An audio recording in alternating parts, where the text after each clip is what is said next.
bialo Shupongani Bage Montri Okra, Thwi Rima Panda Nimishinti, Shakhamnok Rogot Thwi Bial, Shupongani Chaitogui Korangti Shamani, Ajorani Shimino, Thai Thayo, Montri Okrani Kokno Borom Riwi, Thwi Rima Panda Shoksaka.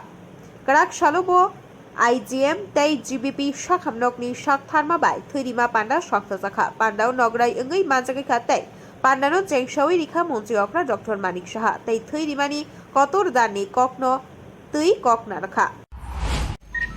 এখানে স্বাগত ভাষণে রক্তদান সম্পর্কে তার প্রয়োজনীয়তা সম্পর্কে এখানে doctor Shankar Chakraborty লিখেছেন। এমন একটা গিফট আমাদের ভগবান শরীরের মধ্যে দিয়ে দিয়েছে যে এই গিফটের উপরে আর কোনো গিফট হয় না। আবার আরেক দিক দিয়ে সায়েন্স এত উন্নত জায়গায় পৌঁছে গেছে, তারপরও কিন্তু রক্ত কিন্তু আর তৈরি করতে পারে না। মানে সবকিছুই উপরওয়ালার ব্যবস্থাপনায় সব। রক্ত যদি তৈরি হতো তাহলে মানুষ আরেক মানুষের কথা চিন্তা করত না। রক্তের মাধ্যমে আমরা আরেকজনের কথা চিন্তা করতে পারি। মানে ভুলে গেলে চলবে না যে আমরা একজন আরেকজনের মানুষের জন্য আমাদের কাজ করতে হবে। উদ্বুদ্ধ হয়ে আমাদের মানুষের জন্য যে আমাদের দায়বদ্ধতা সেটা মনে করার রাখার জন্য উপরওয়ালা আমাদের সেইভাবে সে ব্যবস্থা রেখেছে। এরকম একটা গিফট আমরা রক্তদান, অনেক দানই হয়, বস্ত্রদান থেকে শুরু করে আমাদের শিক্ষাদান, এখানে টিচাররা আছেন সবাই, শিক্ষাদানও আমাদের দানই।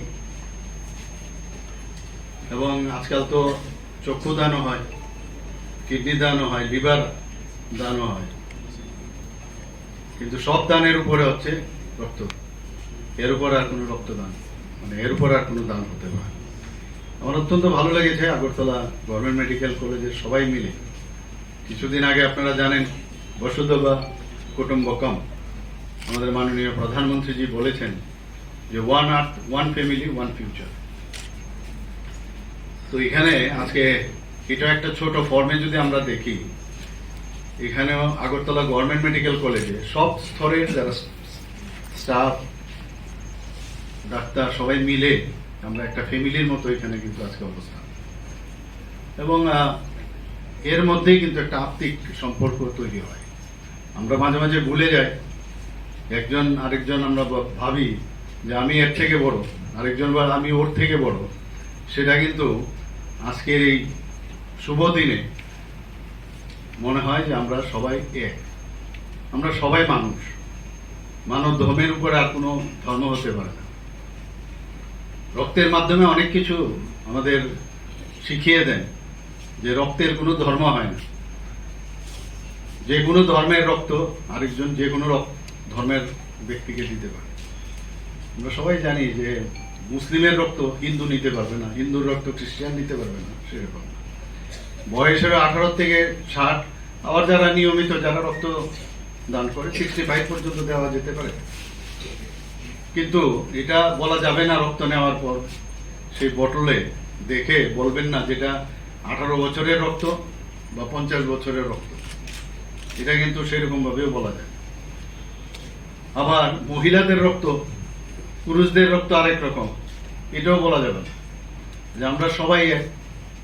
রক্তের মধ্যে কিন্তু তার পরিচয় আমরা দেখি। এর জন্য মাঝে মাঝে আমরা বিভ্রান্ত হই, বিভিন্ন সময় ডিভাইড এন্ড পলিসি আমাদের মধ্যে তৈরি হয় সমাজে। রক্তদানে একবার চিন্তা করুন, যখন রক্ত দিচ্ছেন উনি জানেন না কাকে এই রক্তটা কার শরীরে যাবে।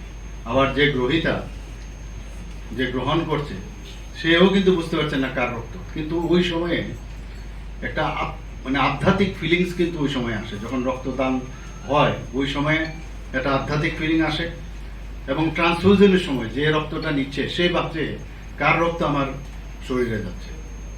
আমরা অনেক সময় নিজেদের বলি যে ওর সাথে ওর রক্তের সম্পর্ক নেই। নিজের ভাই বোনদের মধ্যে অনেক সময় দেখা যায় আমার রক্ত আমার ভাই বা বোনের সাথে মিলছে না, কিন্তু আরেক ফ্যামিলির রক্ত আমার মিলে যাচ্ছে।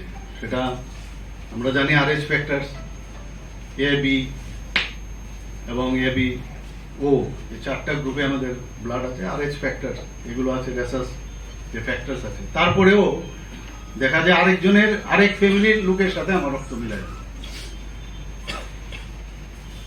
তো এতে করেও আমাদের ঈশ্বর আমাদের বলে দেন যে আমরা আলাদা কেউ নয়, আমরা সবাই এক। এবং যেদিন এই ভাবনা চিন্তা আসবে তবেই কিন্তু আমরা সবাই এই সমাজকে একটা সুন্দর একটা জায়গায় আমরা পৌঁছতে পারব। IGMCর মধ্যে তখন তো IGMC ছিল না, জিবি হসপিটালে আমিও অনেকদিন কাজ করেছি।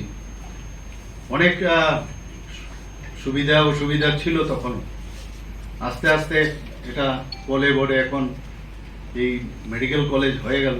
টিএমসিও একটা মেডিকেল কলেজ হয়েছে। 2005-এ এই আগরতলা গভর্নমেন্ট মেডিকেল এখানে শুরু হয়, আর 1 বছর পরে টিএমসিতে হয়। তো দুটোর মধ্যে কম্পিটিশন এটা হচ্ছে। কম্পিটিশন কোন সেন্সে, যে টিএমসির বা IGMCর স্টুডেন্টরা এখানে আছেন, এখানে স্টুডেন্টদের নাম নিতে ভুলে গেছি। স্টুডেন্টরা আজকে রক্তদান এখানে করছেন আমি শুনলাম। এর মধ্যে একটা কম্পিটিশন হচ্ছে এখন ত্রিপুরাতে। ডেন্টাল কলেজও এখানে শুরু হচ্ছে এই বছর থেকে। তো সব মিলিয়ে আরে অনেকগুলো, এর মধ্যে 2-3টে বাইরের থেকে ইনভেস্টার এসছে, আরো মেডিকেল কলেজ এখানে খুলতে চায়। মানে ত্রিপুরার সম্পর্কে একটা পরিবেশ সারা ভারতবর্ষের মধ্যে কিন্তু এখন পৌঁছে গেছে, যে স্থিতিশীলতার যে বিষয়, যে এই স্টেটে যদি আমরা আসি আমাদের পক্ষে কাজ করা সম্ভব হবে। শুধু মেডিকেল কলেজ না, অন্যান্য বিষয়ে কিন্তু মানুষ আসছে। আগরতলা নিয়ে প্রণব কক্থম, ব্যুরো রিপোর্ট, খুম্পুই।